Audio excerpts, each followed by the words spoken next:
عظیم فلسفی، مفکر، قانون دان اور تاریخ ساز شاعر علامہ اقبال رحمۃ اللہ علیہ کا یوم پیدائش آج عقیدت و احترام سے منایا جا رہا ہے۔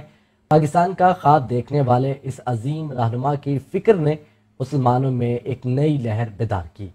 محمد سے وفا تو نے تو ہم تیرے ہیں، محمد سے وفا تو نے تو ہم تیرے ہیں، یہ جہاں چیز ہے کیا لو قلم تیرے ہیں۔ ستاروں سے آگے جہاں اور بھی ہیں، ابھی عشق کے امتحان اور بھی ہیں۔ بر صغیر کے مسلمانوں کے محسن سر علامہ محمد اقبال رحمۃ اللہ علیہ 9 نومبر 1877 کو سیالکوٹ میں پیدا ہوئے۔ علامہ اقبال رحمۃ اللہ علیہ کی شخصیت کا ہر پہلو اپنی مثال آپ ہے۔ علامہ اقبال کی کتابوں بانگ درا، بال جبریل، زبور عجم اور پیام مشرق نے ادب کو نئی جہتوں سے روشناس کیا۔ آپ کی شاعری اور تحریروں نے مسلمانوں میں انقلابی روح پھونکی۔ علامہ اقبال کی شاعری کا بنیادی محور خودی ہے، جو نوجوان نسل کے لیے ایک ولولہ انگیز پیغام ہے۔ اقبال رحمۃ اللہ علیہ تصور پاکستان کے بانی، فلسفے کے ہیرو اور مفکرانہ سوچ کی حامل شخصیت تھے۔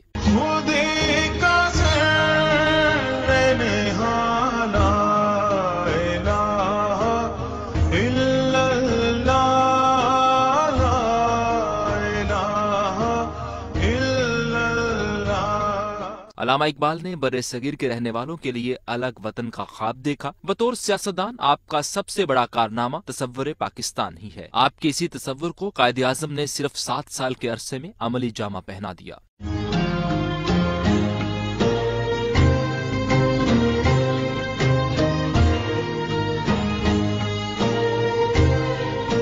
علامہ اقبال کے مقام مرتبہ بارے کیا کہا جائے کہ آپ رحمت اللہ علیہ نے خود اپنے بارے میں کہا، اقبال بھی اقبال سے آگاہ نہیں ہے، کچھ اس میں تمسخر نہیں واللہ نہیں ہے۔